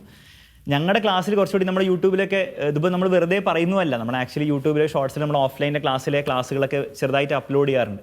അപ്പോൾ അതിൽ നോക്കിയാൽ മനസ്സിലാവും ആക്ച്വലി നമ്മൾ കുട്ടികളെ കൊണ്ടുവരും, 1-2 കുട്ടികളെ കൊണ്ടുവരും, എന്നിട്ട് ഒരു എക്സ്പെരിമെൻറ്റ് ചെയ്താലും ഇപ്പോൾ പലപ്പോഴും നമ്മൾ യൂട്യൂബിലൊക്കെ എക്സ്പെരിമെൻ്റ് ഒക്കെ ചെയ്ത് വീഡിയോ ഇടുന്നവരുണ്ട്. അപ്പോൾ അതിൽ പ്രശ്നം എന്ന് വെച്ചാൽ എക്സ്പെരിമെൻറ്റ് ചെയ്യുമ്പോൾ കാണാൻ നല്ല ഭംഗിയുണ്ടാവും. ഒരു കയറെടുക്കുന്നു, ചക്രം കറക്കുന്നു, അപ്പോൾ കാണാൻ നല്ല ഭംഗിയുണ്ടാവും. പക്ഷേ പലപ്പോഴും ഞങ്ങൾ ശ്രദ്ധിച്ച ഒരു കാര്യം, അതിൻ്റെ ആക്ച്വൽ റീസൺ എന്താണെന്ന് പലരും എക്സ്പ്ലെയിൻ ചെയ്യുന്നില്ല. അപ്പോൾ ഞങ്ങൾ എപ്പോഴും ട്രൈ ചെയ്യുന്നത് വെച്ചാൽ ആക്ച്വൽ റീസൺ പറഞ്ഞു കൊടുക്കാൻ ട്രൈ ചെയ്യും. ഇനി ഞങ്ങൾ പറഞ്ഞു കൊടുക്കില്ല, എപ്പോഴും നമ്മൾ ട്രൈ ചെയ്യുക ആ കുട്ടികളെ കൊണ്ട് അത് എത്തിക്കാനാണ്. അപ്പോൾ പലപ്പോഴും എന്താ സംഭവിക്കുക, നമ്മളൊരു എക്സ്പെരിമെൻറ്റ് ചെയ്തു, ഇങ്ങനെ ഞങ്ങൾ കയറിൽ ചക്രം കറക്കുന്ന എക്സ്പെരിമെൻ്റ് ഒക്കെ ഉണ്ട്. അപ്പോൾ അത് ചക്രം ഇങ്ങനെ കിടന്ന് കറങ്ങും. അപ്പോൾ കുട്ടികളോട് ചോദിക്കും എന്താണ് സംഭവം. അപ്പോൾ എല്ലാവരും ചാടി കയറിയിട്ട് അവർക്ക് അറിയുന്ന ടേംസ് പറയും. ടോർക്ക്, ഗ്രാവിറ്റി, അത് അല്ലേ പൊതുവേ നമുക്ക് അങ്ങനെ പറയാനുള്ള പ്രവണത. നമുക്ക് അറിയുന്ന വാക്കുകൾ കുറച്ച്, +1 ആണെങ്കിൽ കൂടുതൽ വാക്കുകൾ അറിയാം, 9ാം ക്ലാസ്സിന് അത്ര അറിയുണ്ടാവില്ല. അപ്പോൾ കുറേ വാക്കുകൾ പറയും. അപ്പോൾ ഞങ്ങൾ എപ്പോഴും എൻകറേജ് ചെയ്യുക, അത് നിങ്ങൾ വാക്കുകൾ പറയല്ലേ, നിങ്ങൾ ഗ്രാവിറ്റി, ടോർക്ക്, സെൻട്രിപെറ്റൽ ഫോഴ്സ് എന്ന് പറയാതെ എന്താണ് ആക്ച്വലി സംഭവിക്കുന്നത് പറ. അങ്ങനെ നമ്മൾ അവരെ ചിന്തിപ്പിക്കും, അവർ ബ്രെയിനെ വർക്ക് ചെയ്യിപ്പിക്കും. അപ്പം ഞങ്ങൾ ശ്രദ്ധിച്ചൊരു കാര്യം, ഈ സബ്ജക്റ്റിനോട് അതുവരെ ഇങ്ങനെയൊക്കെ ഇരുന്ന ആൾക്കാരും ചിന്തിക്കാൻ തുടങ്ങും, അവരിങ്ങനെ അവരുടെ മൈൻഡിൽ വർക്ക് ചെയ്യാൻ തുടങ്ങും. അപ്പോൾ ആ ഒരു ടൈപ്പ് ഓഫ് ചിന്തിച്ച് ക്രിട്ടിക്കൽ തിങ്കിങ്ങോട് കൂടെയുള്ള ലേണിംഗ് ആണ് നമ്മൾ ഉദ്ദേശിക്കുന്നത്. അതാണ് ഞങ്ങൾക്കും തോന്നുന്നത്. പിന്നീട് അവർക്ക്, ഞാൻ നേരത്തെ പറഞ്ഞ പോലെ തന്നെ, ഇപ്പോൾ ഈ ഫിസിക്സ് പഠിക്കുന്ന ഈ ഗ്രാവിറ്റിയും ടോർക്കൊന്നും ഒരു 95% കുട്ടികൾക്കും പിന്നീട് അവർക്ക് ആക്ച്വലി യൂസ്ഫുൾ ആയിരിക്കില്ല. അതാണ് സത്യം, അത് നമ്മൾ അക്സെപ്റ്റ് ചെയ്തേ പറ്റുള്ളൂ. പക്ഷേ ആ ഒരു പ്രോസസ്സ്, ആ ക്രിട്ടിക്കൽ തിങ്കിങ്, അത് അവർക്ക് ആക്ച്വലി ഏത് ഫീൽഡിൽ പോയാലും അവർക്കത് പിന്നീട് യൂസ് ചെയ്യാൻ പറ്റുന്നത്. അപ്പോൾ അതാണ് ഞങ്ങൾ കൂടുതൽ ആക്ച്വലി ഫോക്കസ് ചെയ്യുന്നത്. നിങ്ങളൊരു വിശാലമായ അർത്ഥത്തിൽ എന്തൊക്കെ പറഞ്ഞാലും കുട്ടികളുടെ സൈക്കോളജിയെ അഡ്രസ്സ് ചെയ്യുന്നുണ്ട്, അവരുടെ പഠന ഭയത്തെ ഇല്ലാതാക്കാൻ ശ്രമിക്കുന്നുണ്ട്, വളരെ ആക്റ്റീവായിട്ട് ഒരു പെർഫോമർ എന്നുള്ള റോളിൽ നിങ്ങൾ കുട്ടികളിലേക്ക് എത്തുന്നുണ്ട്. നമുക്കറിയാം അവരിപ്പോൾ ഒരു ലൈവ് മ്യൂസിക്കൽ പെർഫോമൻസ് അല്ലെങ്കിൽ ഒരു ലൈവ് ഡാൻസ് പെർഫോമൻസ് അങ്ങനെയുള്ളത് ആസ്വദിക്കുന്ന ഒരു തലമുറയാണ്. ഇപ്പം നമ്മൾ ഒരു യൂട്യൂബിൽ ഒരു വീഡിയോ കാണുന്നതിനേക്കാളും നമ്മുടെ കുട്ടികൾക്ക് ഒരു ലൈവ് കൺസേർട്ടിന് പോകുന്നത് ഇഷ്ടമുള്ള ഒരു തലമുറയാണ് ഇപ്പോഴെന്ന് എനിക്ക് പലപ്പോഴും തോന്നിയിട്ടുണ്ട്. പക്ഷെ ഇനി ഇതിന്റെ വേറൊരു വശം നോക്കുമ്പോൾ നമ്മൾ ട്രഡീഷണൽ ക്ലാസ് റൂമിൽ പലപ്പോഴും നമ്മൾ 1-to-1 റിലേഷൻ എന്ന് പറയുന്ന ഒരു കാര്യത്തിന് വലിയ പ്രാധാന്യം കൊടുക്കും. ഓരോ കുഞ്ഞുങ്ങൾക്കും ഓരോ ആവശ്യങ്ങളാണുള്ളത്, അവരുടെ സൈക്കോളജിക്കൽ നീഡ്സ് വേറെയാണ്. നമ്മൾ ഈ പഠിപ്പിക്കുന്നതിനും അപ്പുറമായിട്ട് അവരുമായിട്ട് കണക്ഷൻ വെക്കുന്ന ടീച്ചേഴ്സ് ഉണ്ട്. അപ്പോൾ എത്ര വർഷം കഴിഞ്ഞാലും എവിടെ വെച്ച് നമ്മൾ കണ്ടെന്ന് പറഞ്ഞാലും ഈ കുഞ്ഞുങ്ങൾക്ക് ആ ഒരു സ്നേഹം വരും. അപ്പോൾ അത്തരത്തിൽ നമ്മൾ ഈ പറയുന്ന ഈ ദൂരെയുള്ള ഫിസിക്കൽ പ്രോക്സിമിറ്റി ഇല്ലാത്ത ഒരു ടൈപ്പ് ഓഫ് ടീച്ചിങ്ങിൽ അത്തരത്തിലൊരു ഇമോഷണൽ കണക്ഷൻ നമുക്ക് കുഞ്ഞുങ്ങളുമായിട്ട് വെക്കാൻ പറ്റുമോ? ടു എ ലിമിറ്റ് യെസ്, നമുക്ക് പറ്റും. കാരണം നമ്മളിപ്പം ലെറ്റ്സ് സേ നമുക്കിപ്പോൾ ഒരു നല്ലൊരു ടീച്ചർ നമ്മളെ ചെറുപ്പത്തിൽ പഠിപ്പിച്ചിട്ട് നമ്മൾ ഒരിക്കലും അത് മറക്കില്ല. കാരണം ആ ടീച്ചർ നമ്മളെ പഠിപ്പിക്കാൻ മാത്രമല്ല ഹെൽപ്പ് ചെയ്തത്, പക്ഷേ എങ്ങനെ പഠിക്കാമെന്നൊക്കെ ഹെൽപ്പ് ചെയ്തു. നമുക്കൊരു ഫ്രണ്ടായിട്ടാണ് നമ്മൾ കണ്ടത്. അപ്പം അങ്ങനത്തെ ടൈപ്പ് ഓഫ് അപ്രോച്ചാണ് ഡെഫിനറ്റ്ലി ഞാൻ പറഞ്ഞത് പെർഫോമറായിട്ട് നമ്മളും കൺസിഡർ ചെയ്യുന്നത്, നമ്മൾ ട്രൈ ചെയ്യുന്നത്. ഇപ്പം എല്ലാവർക്കും ഫേസ് ചെയ്യുന്ന ഒരു ബുദ്ധിമുട്ട്, ആൻഡ് കുട്ടികൾ എപ്പോഴും ഇത് അപ്രീഷിയേറ്റ് ചെയ്ത് ഞങ്ങളോട് പറയും, സർ ഇത് പറഞ്ഞത് നന്നായി എന്ന് പറയുന്നത്. അതെന്താണെന്ന് വെച്ചാൽ എങ്ങനെ പഠിക്കണം എന്ന്. ഇപ്പോൾ എന്ത് പഠിക്കണം, ഏത് ബുക്ക് പഠിക്കണം, എത്ര പഠിക്കണം എന്ന് എല്ലാവർക്കും അറിയാം, പക്ഷെ എങ്ങനെ പഠിക്കണം എന്ന്. അപ്പോൾ അത് പറഞ്ഞു കൊടുക്കുമ്പോൾ നമ്മളൊരു സയൻറ്റിഫിക് മെത്തേഡിൽ ഇപ്പം നമ്മൾ എന്ത് ചെയ്യും, നമ്മൾ പഠിക്കാന്ന് പറയുമ്പോൾ ഇന്ന് വൈകുന്നേരം വേഗം പോയി ബുക്ക് തുറക്കുന്നു, ബൈ ഹാർട്ട് ക്വസ്റ്റ്യൻ ചെയ്യുന്നു, അങ്ങനെ ചെയ്യാം. പക്ഷെ നമ്മൾ ലെറ്റ്സ് കൺസിഡർ ആൻ അത്ലീറ്റ്. ഒരു ഓടുന്ന ആൾ നമ്മൾ ഓടുന്നതിന് മുമ്പ് ഒരു വാമപ്പ് ഒക്കെ ചെയ്യും, ഒന്ന് റെഡിയാവും, നമ്മൾ ട്രാക്കൊക്കെ അനലൈസ് ചെയ്യും, നമ്മൾ എന്താ ചെയ്യാമെന്ന് പ്രോപ്പറായിട്ട് ഒരു പ്രിപ്പറേഷനോടെയാണ് ചെയ്ത് മൈൻഡൊക്കെ റെഡി ആക്കിയിട്ട്. അതേപോലെ പഠിക്കുന്നതിലും സയൻറ്റിഫിക്കലി നമുക്ക് നന്നായിട്ട് പഠിക്കണം, അല്ലെങ്കിൽ എഫക്റ്റീവ്ലി പഠിക്കാൻ വേണ്ടിയിട്ട് നമുക്കും കുറച്ച് വാമപ്പ് ഒക്കെ ചെയ്യാൻ പറ്റും. ഓടിച്ചാടാൻ വേണ്ടിയിട്ടല്ല, പക്ഷെ നമുക്ക് നമ്മുടെ അലേർട്ട്നെസ് കൊണ്ടുവരാം, നമ്മുടെ അഡ്രിനാലിൻ സ്പൈക്ക്. അപ്പോൾ അങ്ങനത്തെ കുറേ കാര്യങ്ങൾ നമ്മൾ ക്ലാസ്സിൽ പറഞ്ഞു കൊടുക്കും. നിങ്ങൾ ഇന്ന് പോയിട്ട് വെറുതെ പഠിക്കരുത്, ഇങ്ങനെ പഠിക്കാൻ പറയും സയൻറ്റിഫിക് മെത്തേഡിൽ. എന്താണെങ്കിലും സയൻസ് പഠിക്കുന്ന ആൾക്കാരാ ഏറ്റവും ബെസ്റ്റ് റിസർച്ച് വെച്ചിട്ട് ഏറ്റവും എഫക്റ്റീവായിട്ട് പഠിക്കാനുള്ള കാര്യങ്ങളൊക്കെ പറഞ്ഞു കൊടുക്കും. മാത്രമല്ല നമ്മൾ അതിൻ്റെ ബയോളജിക്കൽ ബേസിസും പറഞ്ഞു കൊടുക്കും. നിങ്ങൾ ഇങ്ങനെ ചെയ്യുമ്പോൾ നമ്മൾ കുറച്ച് ബ്രീത്തിങ് ടെക്നീക്സും പിന്നെ കുറച്ച് ഫോക്കസ് ബിൽഡ് ചെയ്യാനുള്ള ടെക്നീക്സ് ഒക്കെ നമ്മൾ പറഞ്ഞു കൊടുക്കുമ്പോൾ അത് എന്തുകൊണ്ട് വർക്ക് ചെയ്യുമെന്നും പറഞ്ഞു കൊടുക്കും. നിങ്ങൾ ഇങ്ങനെ ചെയ്യുമ്പോൾ അതിന് ബയോളജിക്കലി നിങ്ങളുടെ ബോഡിയിൽ എന്താ സംഭവിക്കുക, അഡ്രിനാലിൻ സ്പൈക്ക് ആവും, നിങ്ങൾ ഇന്ന ഒരു എക്സസൈസ് ചെയ്യുമ്പോൾ നിങ്ങളുടെ ഡോപ്പമിൻ റിലീസ് ആവും. അപ്പോൾ നിങ്ങളുടെ മൈൻഡ് എന്താണ്, ബ്രെയിൻ ആക്ച്വലി റെഡി ആയിരിക്കും. നിങ്ങൾ റെഡിയാണോ അല്ലയോ എന്നല്ല, നിങ്ങളുടെ ബ്രെയിനും നിങ്ങളുടെ ബോഡിയും റെഡി ആയിരിക്കും. അപ്പോൾ നിങ്ങൾ റെഡിയായി. അപ്പോൾ അത് നമ്മൾ ബയോളജിക്കൽ ആ ഒരു പ്രോസസ്സും കൂടി പറഞ്ഞു കൊടുക്കുമ്പോൾ കുട്ടിക്ക് ആക്ച്വലി എന്താണ് ചെയ്തു വെക്കാൻ ഒരു കോൺഫിഡൻസ് ആണ്. അപ്പോൾ അവർ ആക്ച്വലി ട്രൈ ചെയ്യും. അതുകൊണ്ട് എന്താണ് കുട്ടികൾക്ക് അത് വർക്ക് ചെയ്തിട്ടുണ്ട്. പലപ്പോഴും നമ്മൾ കുട്ടികളെ ജനറലി പബ്ലിക് വെച്ച് കാണുമ്പോഴും അവർ വന്ന് പറയാം, സാറിൻ്റെ ഫിസിക്സ് ക്ലാസ് അടിപൊളിയാണോ, മാത്സ് അതിനുപരി സാർ അന്ന് അത് പറഞ്ഞു തന്നില്ലേ, അതെനിക്ക് വർക്ക് ചെയ്തിട്ടുണ്ട്. പലരും കോളേജിലൊക്കെ എത്തിയിട്ട് ഇപ്പോഴും പറയാറുണ്ട്, അന്ന് പറഞ്ഞ ആ സംഭവമില്ല, ആ ടെക്നിക്കില്ല, ഇങ്ങനെ പഠിക്കണം, അല്ലെ നമ്മൾ കുറേ ടെക്നീക്സ് പറഞ്ഞു, സ്പേസ് റെപ്പിറ്റേഷൻ, ഫൈമൻ ടെക്നിക്ക് പറഞ്ഞാൽ കുറച്ച് ആക്ച്വലി സയൻറ്റിഫിക്കലി വർക്ക് ചെയ്യുന്ന ടെക്നീക്സ് ഉണ്ട്. അത് ഭയങ്കര യൂസ്ഫുള്ളായി. ഇപ്പോൾ എനിക്ക് എന്താണ് കോളേജിൽ പഠിക്കുമ്പോൾ അത് കാര്യമുണ്ട്, അത് ഭയങ്കര ഞങ്ങൾക്ക് വർക്ക് ചെയ്തിട്ടുണ്ട്. മാത്രമല്ല നേരത്തെ ചോദ്യത്തിന് ഉത്തരമായിട്ട് കുട്ടികളായിട്ട് കണക്റ്റ് ഉണ്ടാക്കാൻ പറ്റുന്നുണ്ടോ എന്ന് പറയുമ്പോൾ ഓൺലൈനിൽ നമ്മൾ ഒബ്വിയസ്ലി നമ്മൾ കുട്ടികളെ കാണുന്നില്ല, പക്ഷേ അവർക്ക് നമ്മൾ വേണ്ട റെസ്പെക്റ്റ് കൊടുക്കുന്നുണ്ട്. നമ്മുടെ ഓഫ്ലൈൻ ക്ലാസ് ആണെങ്കിലും ഓൺലൈൻ ക്ലാസ് ആണെങ്കിലും ഞങ്ങൾ മനസ്സിലാക്കിയ ഒരു കാര്യം എന്താണെന്ന് വെച്ചാൽ കുട്ടികൾ ഭയങ്കര സ്മാർട്ടാണ്. അപ്പോൾ ടീച്ചർ നമ്മൾ ആസ് എ ടീച്ചർ നമ്മളിങ്ങനെ നമ്മൾ ചിലപ്പോൾ ഒരു പക്ഷേ ഒരു ഡൗട്ടൊക്കെ ചോദിക്കുമ്പോൾ ചിലപ്പോൾ നമ്മൾ നീ അങ്ങനെ അങ്ങനെയൊക്കെ നമ്മൾ പറയുമ്പം നമ്മൾ വിചാരിക്കുന്നത് നമ്മൾ ഭയങ്കര അടിപൊളിയാണ്, കുട്ടി പൊട്ടനാണ്, അവൻ എന്താണ് വിചാരിക്കുക, അവൻ വിചാരിക്കും നമ്മൾ ഭയങ്കര സൂപ്പറായതുകൊണ്ടാണ് അങ്ങനെ പറയുന്നതെന്ന് വിചാരിക്കും. പക്ഷെ ആക്ച്വലി നേരെ തിരിച്ചാണ്. കുട്ടിക്ക് ഹി ക്യാൻ റീഡ് ത്രൂ, നമ്മുടെ മൈൻഡ് മനസ്സിലാവും ഈ ടീച്ചറിൻ്റെ അടുത്ത് ഇനി ചോദിച്ചിട്ട് കാര്യമില്ല, കാരണം ഈ ടീച്ചറിൻ്റെ ആറ്റിറ്റ്യൂഡ് ഇങ്ങനെയാണ് എന്നാൽ കുട്ടിക്ക് ആക്ച്വലി മനസ്സിലാവും. അപ്പോൾ നമ്മൾ അങ്ങനെ ഒന്നും ചെയ്തിട്ട് അങ്ങനത്തെ അനാവശ്യമായിട്ടുള്ള കാര്യങ്ങളൊന്നും ചെയ്ത് നമ്മളൊരു കവറപ്പ് ചെയ്തിട്ട് കാര്യമില്ല എന്ന് നിങ്ങൾ മനസ്സിലാക്കിയത്. അപ്പോൾ അറിയില്ല നിങ്ങൾ പറയും. അല്ലെങ്കിൽ പ്രത്യേക ഒരു കാര്യം ചോദിക്കുമ്പം എന്താണ് ഇങ്ങനെയല്ലേ എന്ന് ചോദിക്കുമ്പോൾ നമ്മൾ തെറ്റിപ്പോയി, ചിലപ്പോൾ പറയുമ്പോൾ തെറ്റിയൊക്കെ പോകാറുണ്ട്. അപ്പോൾ തെറ്റിപ്പോയി, ഓക്കെ, നമുക്കത് കണ്ടുപിടിക്കാൻ ആൻസർ. ആ ഒരു അപ്രോച്ചാണ് ഞങ്ങൾ മാക്സിമം. ബുദ്ധിമുട്ടാണ് ആസ് എ ടീച്ചർ, നമുക്ക് എപ്പോഴും തെറ്റാണെന്നൊക്കെ നമ്മൾ അഡ്മിറ്റ് ചെയ്യാം, പക്ഷേ ഞങ്ങൾ ട്രൈ ചെയ്യും. എനിക്ക് തോന്നുന്നു ആ ഓണസ്റ്റ് കുട്ടികൾ അംഗീകരിക്കുകയും ചെയ്യും. കാരണം പലപ്പോഴും ഞാൻ എൻ്റെ ജനറേഷനിലൊക്കെ ഉള്ള ടീച്ചേഴ്സ് അല്ലെ അതിനു മുമ്പുള്ള ടീച്ചേഴ്സ് ആണെങ്കിൽ തന്നെ ഒരു സംശയം ചോദിച്ചു കഴിഞ്ഞു കഴിഞ്ഞാൽ മണ്ട അവരുടെ ഡിരിയടാ അല്ലെ നീ എന്ത് ആയി ചോദിക്കുന്നത്, അവൻ ചോദിക്കുന്നതിൽ ചിലപ്പോൾ കാര്യം ഉണ്ടാകാം. ചിലപ്പോൾ മിക്ക കുട്ടികളും അവർക്ക് അറിയാനുള്ള ഒരു താല്പര്യം കൊണ്ട്, അല്ല പലപ്പോഴും ടീച്ചറിന്റെ ഒരു ഈഗോ ആകാം, എന്താണെന്ന് എനിക്കറിയില്ല. ടീച്ചർ ചിന്തിക്കുന്നത് ഇവനെ ഈ ക്ലാസ്സിന്റെ മുമ്പിൽ ഷൈൻ ചെയ്യാനും എന്നെ ചെറുതാക്കാനും ചോദിക്കും. പക്ഷെ ഞാൻ വിചാരിക്കുന്നത് അത് എനിക്കും കൂടെ പഠിക്കാവുന്ന ഒരു കാര്യം. അപ്പം ഞാൻ പറയാം ഇപ്പം എനിക്കറിയില്ല, നാളെ റെഫർ ചെയ്തിട്ട് പറയാം. ആ ഒരു ഓണസ്റ്റി കുട്ടികൾ പലപ്പോഴും അംഗീകരിക്കുന്നു തോന്നിയിട്ടുണ്ട്. അതെ, മാത്രമല്ല നമ്മളിപ്പോൾ ഒരു ചോദ്യം കുട്ടി ചോദിക്കുമ്പോൾ നമുക്ക് ഓബ്വിയസ് ചിലപ്പോൾ നമുക്ക് തോന്നാം അതെന്ത് പൊട്ട ചോദ്യമാണ് എന്ന് തോന്നാം. പക്ഷെ നമ്മൾ അപ്പം ആ കുട്ടീനോട് പറയാണ് എനിക്ക് അതൊന്നും അല്ല, വേറെ അടുത്ത ചോദ്യം എന്ന് നമ്മൾ ഒരു പ്രാവശ്യം ഒരു കുട്ടീനോട് പറഞ്ഞാൽ ഒരു പക്ഷേ ആ കുട്ടി ഇനി ജീവിതത്തിൽ ഒന്നും ഉണ്ടില്ല. അപ്പോൾ ഞങ്ങൾ മാക്സിമം ട്രൈ ചെയ്യും. ചിലപ്പോൾ അത് ആക്ച്വലി പൊട്ട ചോദ്യം ആയിരിക്കും, പക്ഷെ ഞങ്ങൾ എങ്കിലും മാക്സിമം ട്രൈ ചെയ്യും.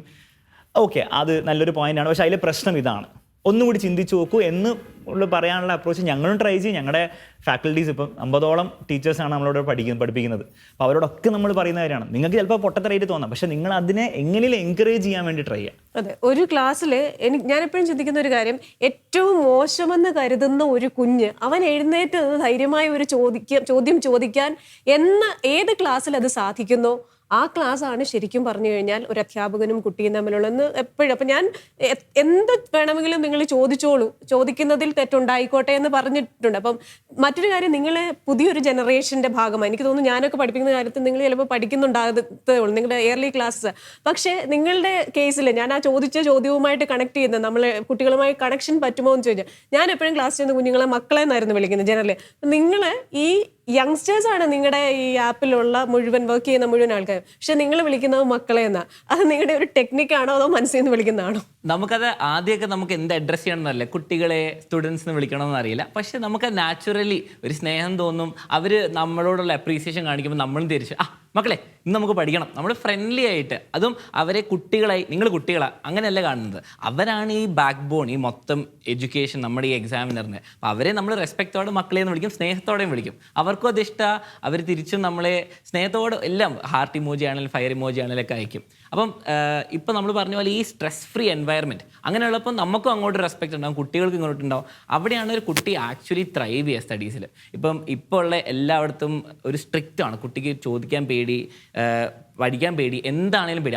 അതുകൊണ്ട് തന്നെ കുട്ടീൻ്റെ റിസൾട്ട് വരുന്നില്ല, അല്ലെങ്കിൽ കുട്ടീൻ്റെ മാക്സിമം പൊട്ടൻഷ്യൽ വരുന്നില്ല. അപ്പോൾ അതൊക്കെ ഓവർകം ചെയ്തിട്ടാണ് ഞങ്ങളുടെ നെക്സ്റ്റ് പ്രോജക്ട്സ്. ഇപ്പം നീറ്റ് JEE എൻട്രൻസിന് നമ്മൾ ഇൻറ്റഗ്രേറ്റഡ് സ്കൂൾസ്, അപ്പം എക്സാമിനറിന് തന്നെ കാലിക്കറ്റിൽ നമ്മൾ ഓഫ്ലൈനായിട്ട് സ്കൂളിൽ നടത്തുന്നുണ്ട്. അപ്പോൾ കുട്ടികൾക്ക് അവിടെ വന്നിട്ട് ഞങ്ങളുടെ ഈ ഓൺലൈനായി സക്സസ്ഫുള്ളായ എല്ലാം ടെക്നീക്സും മെത്തേഡ്സും ആ എക്സ്പെരിമെൻറ്റും പ്രോപ്പറായി പഠിച്ച് ഇവർക്ക് ഞങ്ങളെ കണ്ട് തന്നെ പഠിച്ച് ഏറ്റവും ബെസ്റ്റ് റിസൾട്ട് ഈ 2 വർഷം കൊണ്ട് ഉണ്ടാക്കാം. ഇപ്പോൾ പലപ്പോഴും എന്താ സംഭവിക്കുക വെച്ചാൽ എൻട്രൻസ് കോച്ചിങ് എന്ന് പറയുമ്പം എല്ലാവർക്കും പേടിയാണ്. പേടിൻ്റെ കാരണം എന്ന് വെച്ചാൽ അത് തീർച്ചയായിട്ടും അത് ബുദ്ധിമുട്ടുള്ള കാര്യമാണ്, കോമ്പറ്റീഷനൊക്കെ ഉള്ള കാര്യമാണ്. പക്ഷെ അതിനെയല്ല അവർക്ക് പേടി. കൂടുതൽ പേടി അത് പഠിക്കാൻ പോകുന്ന സ്ഥലം, അല്ലെ ആ പഠിക്കാൻ പോകുന്ന അറ്റ്മോസ്ഫിയറിന്, അതിനെയാണ് കൂടുതൽ പേടി. അപ്പോൾ അതിൻ്റെ കാരണം എന്ന് വെച്ചാൽ ആ എൻട്രൻസ് എന്ന് കേൾക്കുമ്പോഴത്തേക്കും കുറേ പരീക്ഷകൾ എഴുതുന്നു, അത് മാത്രമാണ് കുട്ടികളുടെ മനസ്സിൽ വരിക. കുറേ ഇങ്ങനെ പഠിക്കണം, ടീച്ചേഴ്സ് ഭയങ്കര സ്ട്രിക്റ്റ്. അപ്പോൾ ഞങ്ങൾ ആലോചിക്കുന്നത് ആക്ച്വലി കുറേ കാര്യങ്ങൾ ചെയ്യണം, നമുക്ക് എക്സാംസ് എഴുതണം, അതിൻ്റെ കുറേ കാര്യങ്ങൾ എക്സാം ആയതുകൊണ്ട് തന്നെ കോമ്പറ്റേറ്റീവ് എക്സാം ആയതുകൊണ്ട് ചെയ്യേണ്ടതുണ്ട്. പക്ഷേ അതിലെ പഠന രീതി വീണ്ടും നമുക്ക് ഇതിൽ പറയുന്ന കുറേ കാര്യങ്ങൾ ചെയ്യാൻ പറ്റും. ഫോർ എക്സാമ്പിൾ ഒരു ഫിസിക്സിൻ്റെ കോൺസെപ്റ്റ് അത് സാധാരണ ഒരു 10ാം ക്ലാസ്സിൽ പഠിക്കുന്ന കുട്ടിക്ക് പഠിപ്പിക്കുമ്പോഴും എൻട്രൻസിന് പഠിക്കുന്ന കുട്ടികൾ പഠിപ്പിക്കുമ്പോഴും ഈ എക്സ്പെരിമെൻറ്റ് വെച്ച് എന്തുകൊണ്ട് പഠിപ്പിച്ചുകൂടാ? പലപ്പോഴും എൻട്രൻസിനാകുമ്പോൾ അതിനൊന്നും സമയമൊന്നുമില്ല, നമുക്കിത് അത് ആക്ച്വലി കൗണ്ടർ പ്രൊഡക്റ്റീവായിട്ട് വർക്ക് ചെയ്യുള്ളൂ. നമ്മൾ ആക്ച്വലി ആ സമയം എടുത്ത് ആ കോൺസെപ്റ്റ് എക്സ്പെരിമെൻ്റൊക്കെ ചെയ്ത് പഠിപ്പിച്ചാൽ ഗുണം എന്താണെന്ന് വെച്ചാൽ ഒന്നാമത് കോൺസെപ്റ്റ് മനസ്സിലാവും, കുട്ടി ആ സബ്ജക്റ്റിനെ അതിനെ അപ്രീഷിയേറ്റ് ചെയ്യും. അത് പിന്നീട് ആ കുട്ടിക്ക് ഭയങ്കരമായിട്ട് യൂസ്ഫുൾ ആയിരിക്കും. കാരണം പിന്നീട് നമ്മളിപ്പോൾ ഫിസിക്സ് എന്ന സബ്ജക്റ്റിൽ ഒരു കുട്ടീനെ ഞാൻ ഇൻട്രസ്റ്റഡ് ആക്കിയെങ്കിൽ പിന്നെ ആ കുട്ടി തന്നെ പഠിച്ചോളും. ഞാൻ വന്ന് എപ്പോഴും പറഞ്ഞു കൊടുക്കണ്ട ഇത് പഠിക്കുക അത് പഠിക്കുന്നത്. പിന്നെ ആ കുട്ടിക്ക് ഓക്കെ ശരി എന്നാൽ ഞാൻ പഠിക്കട്ടെ, എന്നിട്ട് അതാണല്ലോ ശരിക്കത്തെ ലേണിങ്. അവസാനം at the end of the day എന്ത് എൻട്രൻസ് എക്സാം ആണെങ്കിലും അല്ലെങ്കിലും കുട്ടി സ്വന്തം പഠിക്കണം. അതെത്ര വലിയ ടീച്ചർ ആണെങ്കിൽ പോലും ആ കുട്ടി എത്ര എഫേർട്ട് ഇടുന്നു, ആ കുട്ടിയുടെ വർക്ക് എത്രയാണോ അത്രയാണ് ആ കുട്ടിയുടെ കിട്ടാൻ പോകുന്ന റിസൾട്ടും കാര്യങ്ങളും. അപ്പോൾ അത് നടക്കണമെങ്കിൽ ഞങ്ങൾ മനസ്സിലാക്കിയ കാര്യം ആ സബ്ജക്റ്റിനോട് ഇഷ്ടം ഉണ്ടാക്കണം. അതെ. അതുപോലെ തന്നെ മറ്റൊരു കാര്യം, ഞങ്ങളൊക്കെ പഠിക്കുന്ന കാലത്ത് പരീക്ഷകൾ, ഇപ്പം നമ്മൾ ഈ പറഞ്ഞ പോലെ ക്ലാസ് റൂം എൻവയോൺമെൻറ്റ്, നമ്മൾ ലൈവ് ക്ലാസ് എടുക്കുന്നു, നിങ്ങളെല്ലാം വളരെ നന്നായി പെർഫോം ചെയ്യുന്നു, കുട്ടികൾക്ക് ഒരു പേടി അതിലില്ല. പക്ഷേ അന്നും ഇന്നും പേടിയുള്ള ഒരു കാര്യം എന്ന് പറയുന്ന പരീക്ഷ. അപ്പം ഞങ്ങൾക്ക് ഓണം എന്ന് പറയുമ്പം ഓണം ആഘോഷത്തെക്കാൾ കൂടുതൽ ഓണപരീക്ഷയാണ്. ക്രിസ്മസ് എന്ന് പറയുമ്പോൾ ക്രിസ്മസ് എങ്ങനെ ആഘോഷിക്കാമെന്നതിനേക്കാൾ കൂടുതൽ ക്രിസ്മസ് പരീക്ഷയാണ്. ആണ്ടുപരീക്ഷ 2 മാസം അവധി കിട്ടും എന്ന് പറഞ്ഞാലും അതിൻ്റെ മുമ്പിൽ ഈ ഭീകരം നിൽപ്പുണ്ട് പരീക്ഷ എന്ന് പറയുന്നത്. അപ്പോൾ പരീക്ഷ പിന്നീട് ഉള്ള ജനറേഷൻ എനിക്കൊന്ന് ക്ലാസ് പരീക്ഷ അങ്ങനെയൊക്കെ ഉണ്ട്. പക്ഷെ ഇതുണ്ടെങ്കിൽ പോലും പരീക്ഷ എന്ന് പറയുന്നത് എന്തോ ഒരു ഫിയർ ഫാക്ടറാണ് ഇപ്പോഴും. അപ്പോൾ ഈ പരീക്ഷാ പേടി മാറ്റാൻ നിങ്ങൾ എന്താ ചെയ്യുന്നത്? പരീക്ഷ പേടി ഇപ്പോഴത്തെ ഒരു ജനറേഷനിൽ ഒരു കുട്ടീനോട് ചോദിച്ചാൽ അവർ പറയും, ഇപ്പം നമ്മുടെ എക്സാമിനർ ക്ലാസ് കാണുന്ന കുട്ടിക്ക് അറിയാം എക്സാം തന്നെ നമ്മൾ എഴുതണം, കുറച്ച് പഠിക്കണം, വർക്ക് ചെയ്യണം. പക്ഷെ അതിലേക്കുള്ള പാത്തും ഈ ഫിയർ അല്ലെങ്കിൽ പേടിയൊക്കെ മാറ്റിയിട്ട് ഇപ്പോൾ ഒരു കമ്മ്യൂണിറ്റി ആയിട്ട് നമ്മൾ അപ്രോച്ച് ചെയ്യുക, ഒരു സെലിബ്രേഷൻ ശരിക്കും പറഞ്ഞാൽ. ഇപ്പം നമ്മളിപ്പം എക്സാമിന് ഒരു മാസം മുമ്പ് നമ്മൾ തലേദിവസമല്ല പഠിക്കുക, നമ്മൾ എല്ലാ ദിവസവും പഠിക്കും. ഒരു 20 ഡേ ചാലഞ്ച് എന്ന് പറഞ്ഞിട്ട് നമ്മൾ മിഷൻ 7 days എന്നൊക്കെ പറഞ്ഞിട്ട് നമ്മൾ സെലിബ്രേഷനാണ്. 1000 കുട്ടികൾ വരും. അപ്പം ഒരു വലിയ ഫാക്ടർ വരെ ഹെൽപ്പ് ചെയ്യുന്നത് എന്താണെന്ന് വെച്ചാൽ ഞാൻ തന്നെയല്ല ഇവിടെ നിന്ന് പഠിക്കുന്നത്, അയ്യോ എനിക്ക് ആരുമില്ല, ഞാൻ ഹോപ്പ്ലെസ് ആണെന്നുള്ള ആ ഫാക്ടർ മാറി.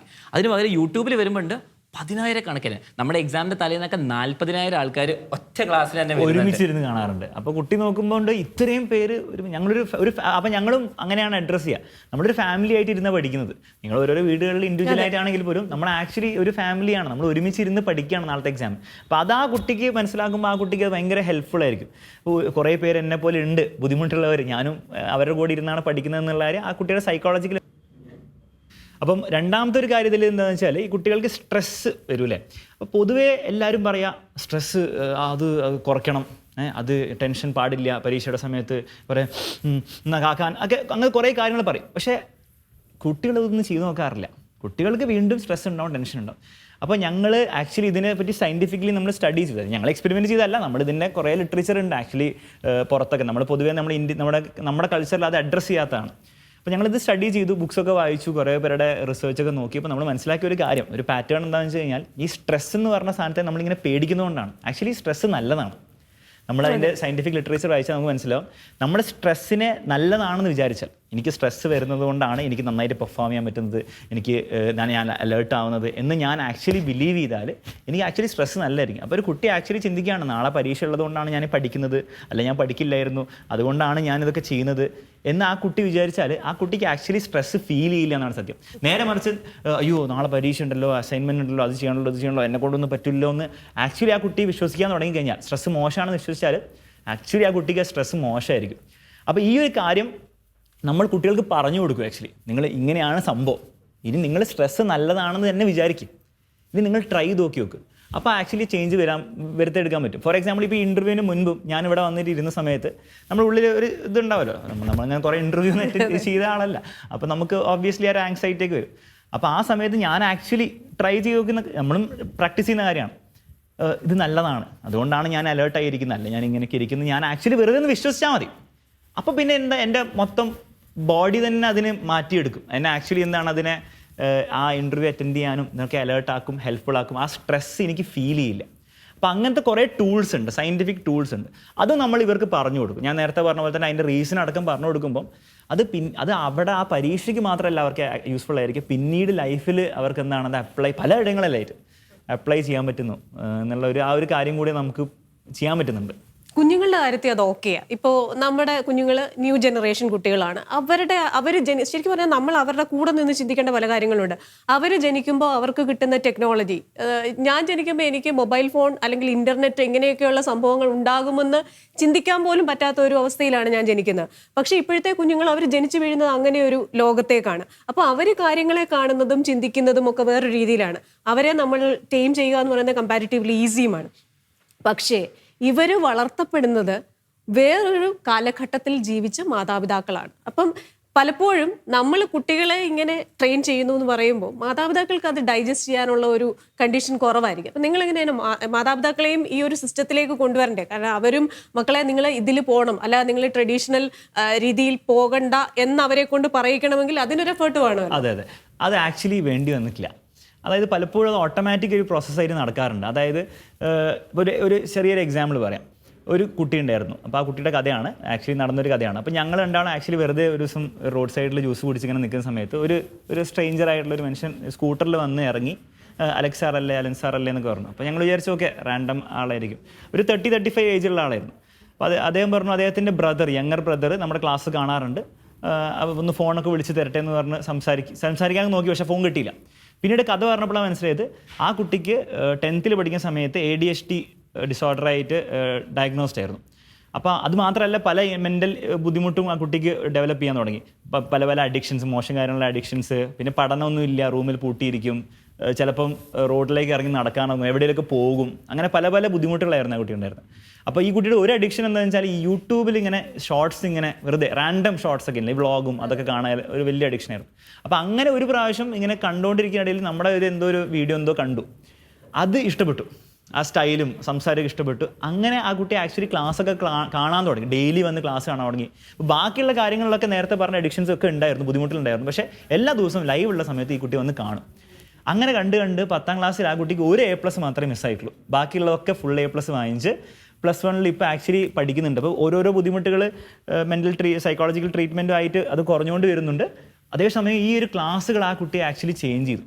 അപ്പോൾ ഇങ്ങനത്തെ അപ്പോൾ ഇത് റാൻഡംലി ഞങ്ങൾ ചായ കുടിക്കാൻ വന്നപ്പോൾ അദ്ദേഹം വന്നിട്ട് അത് കഴിഞ്ഞിട്ട് പോവുകയും ചെയ്തു, ചായ കുടിക്കാണ്ട് പോവുകയും ചെയ്തു. അതിനുവേണ്ടി മാത്രം നിർത്തിയതാണ്. അത് നമ്മുടെ ഈ പലപ്പോഴും സാധാരണ ക്ലാസ് റൂമുകളിൽ ടീച്ചേഴ്സ് ഫേസ് ചെയ്യുന്ന ഒരു പ്രശ്നമാണ് ADHD, attention deficit hyper active disorder. അതുപോലെ തന്നെ ഡിസ്ലെക്സിയ, പലതരത്തിലുള്ള പഠന വൈകല്യങ്ങളുള്ള കുഞ്ഞുങ്ങളുണ്ട്. നമ്മൾ താരെ സെമീൻ എന്ന് പറയുന്ന സിനിമയിൽ കാണുന്നത്, അത് ശരിക്കും പറഞ്ഞാൽ അത് ഉള്ളതാണ്. അപ്പോൾ ഈ പറയുന്നത് പോലെ ലൈവ് ക്ലാസ്സുകളിൽ എങ്ങനെ അത് അഡ്രസ്സ് ചെയ്യപ്പെടും എന്ന് സംശയമുള്ളവർക്ക്, എന്തായാലും ആ ട്രഡീഷണൽ വേയിൽ ചിന്തിക്കുന്നവർക്ക് സംശയം ഉണ്ടാവുമല്ലോ, ഈ പറയുന്ന ADHDയും അല്ലെങ്കിൽ ഡിസ്ലെക്സിയ, പഠന വൈകല്യങ്ങളുള്ള കുഞ്ഞുങ്ങൾ. അപ്പം എനിക്ക് തോന്നുന്നു അവരെയും മാനേജ് ചെയ്യാൻ പറ്റുമെന്ന്. അപ്പോൾ അതുവഴി നമ്മൾ മനസ്സിലാക്കിയ ഒരു കാര്യം, പലപ്പോഴും പേരൻസിനൊന്നും പറയേണ്ട ആവശ്യമില്ല, പേരൻസ് തന്നെ വിറ്റ്നസ് ചെയ്യും. അതായത് ഇപ്പോൾ ഒരു 8th ക്ലാസ് വരെ സ്കൂളിൽ ട്യൂഷനൊക്കെ പോയി പഠിക്കുന്ന കുട്ടി, പഠിക്കാത്ത നമുക്കറിയാലോ എന്താണ് പേരൻസിന് ഫേസ് ചെയ്യുന്ന ബുദ്ധിമുട്ട്.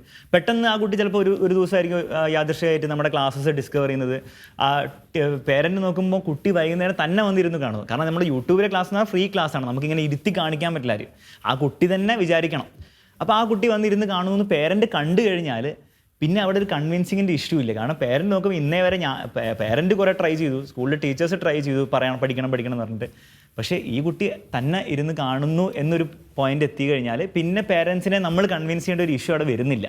അവർ കൺവിൻസ്ഡായി, അവർ ഇങ്ങോട്ട് വന്ന് പറയുകയാണ് ചെയ്യുക, നിങ്ങൾ കാരണം ഇങ്ങനെ ഒരു ചേഞ്ച് ഉണ്ടാക്കാൻ പറ്റി, ഞങ്ങൾ ഇത്രയും നാളും വർക്ക് ചെയ്യാത്ത കാര്യങ്ങൾ നിങ്ങൾ പറഞ്ഞപ്പം വർക്ക് ചെയ്തു എന്നുള്ള അത് വന്നതുകൊണ്ട് പിന്നെ ഞങ്ങൾക്ക് അതിൻ്റെ ഒരു എഫേർട്ടില്ല. നമ്മൾ ഈ പഠനത്തിന് പല തലങ്ങളുണ്ടല്ലോ. നമ്മൾ ഈ ശ്രവണം, മനനം എന്നൊക്കെ പറയുന്ന ട്രഡീഷണൽ ആയിട്ടുള്ള തലം മുതൽ തന്നെ പലപ്പോഴും ഞാൻ വിചാരിച്ചിട്ടുണ്ട്, എൻ്റെ കേസിൽ ഞാൻ ക്ലാസ്സിൽ നന്നായി ശ്രദ്ധിക്കും. ബാക്കി സമയം വീട്ടിൽ പോയിരുന്ന് കുത്തിയിരുന്ന് പഠിച്ചില്ലെങ്കിൽ പോലും ക്ലാസ്സിൽ ഇരിക്കുന്ന സമയം നന്നായി ശ്രദ്ധിക്കും. ഒരു 70% കാര്യങ്ങൾ നമുക്ക് ക്ലാസ്സിൽ നിന്ന് തന്നെ നമ്മൾ ഗ്രഹിക്കും. പക്ഷെ അത് ആ ഗ്രഹണം എന്ന് പറയുന്ന ലെവലിലാണ് നിൽക്കുന്നത്. പരീക്ഷയ്ക്ക് അത് ചിലപ്പോൾ ഹെൽപ്പ് ചെയ്യണമെന്നില്ല. പരീക്ഷയ്ക്ക് ഹെൽപ്പ് ചെയ്യണം, ഞാൻ ചിലപ്പോൾ 2 ദിവസം കഴിയുമ്പോൾ ഇത് മറന്നു പോകും, അല്ലെങ്കിൽ 3 ദിവസം. അതിന് റിവിഷൻ ആവശ്യമാണ്. അപ്പോൾ റിവിഷൻ എന്ന് പറയുമ്പം അതിനൊരു സയന്റിഫിക് മെത്തേഡ് വേണം. നമ്മൾ ആ കൃത്യമായി റിവൈസ് ചെയ്തില്ലെങ്കിൽ റിറ്റെയിൻ ചെയ്യാൻ പറ്റില്ല നമ്മൾ പഠിക്കുന്ന കാര്യങ്ങൾ. അപ്പോൾ റിവിഷന് നിങ്ങൾ എന്താ ചെയ്യുന്നത്? ഡെഫിനറ്റ്ലി റിവിഷന് നമ്മൾ കുട്ടികളോട് പറയും സയന്റിഫിക് മെത്തേഡ്സ് ഉണ്ട്. ഇപ്പം വളരെ സിമ്പിളായിട്ട് നമുക്ക് എല്ലാവർക്കും അറിയാം, നമ്മളൊരു കാര്യം പഠിച്ചാൽ കുറച്ചേ മാർക്കും. ഇതിനെ ഫോർഗെറ്റ്നെസ് കർവ് എന്ന് പറയും. നമ്മളൊരു കാര്യം മാർക്കും കുറച്ച് മാർക്കും. അപ്പോൾ നമ്മൾ ഒരു പ്രാവശ്യം പഠിച്ചാൽ ചിലപ്പോൾ 3 ദിവസം നമ്മൾ ഓർത്തിരിക്കും, എല്ലാവർക്കും മാറും കേട്ടോ. നമ്മൾ 3ാമത്തെ ദിവസം ഒന്ന് പഠിച്ചാൽ തിരിച്ച് ബാക്കിലേക്ക് എത്തി. ഇനി ആ 2ാമത്തെ പ്രാവശ്യം പഠിച്ചു കഴിഞ്ഞാൽ അടുത്ത 3 ദിവസം ഇപ്പോൾ പഠിക്കണ്ട, ചിലപ്പോൾ 2 ആഴ്ച അല്ലെങ്കിൽ 1 മാസം കഴിഞ്ഞിട്ട് റിവൈസ് ചെയ്താൽ മതി. അപ്പോൾ നമ്മൾ എത്ര പ്രാവശ്യം അത് റിപ്പീറ്റ് ചെയ്യുന്നോ, സ്പേസ്ഡ് റെപ്പിറ്റേഷൻ എന്ന് പറയും, സ്പേസ് സമയം കൊടുത്ത് റിപ്പീറ്റ് ചെയ്യുന്നോ അത്രയും സ്ട്രോങ് ആയിട്ട് അത്രയും കാലത്തോളം അത് നമ്മുടെ തലയിൽ നിൽക്കും. ഫസ്റ്റ് കാര്യം. പിന്നെ നമുക്ക് ഫൈൻമാൻ ടെക്നിക്ക് എന്ന് പറയുന്ന ടെക്നിക്ക് ഉണ്ട്. നമ്മളൊരു കാര്യം പഠിച്ചത് നമ്മുടെ ഒന്നെങ്കിൽ മിററിൽ നോക്കി പഠിപ്പിക്കുക നമ്മൾ തന്നെ. അപ്പം നമുക്ക് മനസ്സിലാവും, ഓ ഇവിടെ ഒരു മിസ്സിംഗ് ഉണ്ട്, അല്ലെങ്കിൽ നമ്മുടെ അനിയനോ അല്ലെങ്കിൽ അമ്മേനോ അച്ഛനെയൊക്കെ പഠിപ്പിക്കുക. അപ്പം തന്നെ നമ്മുടെ ബ്രെയിനിൽ അത് രജിസ്റ്റർ ആവും.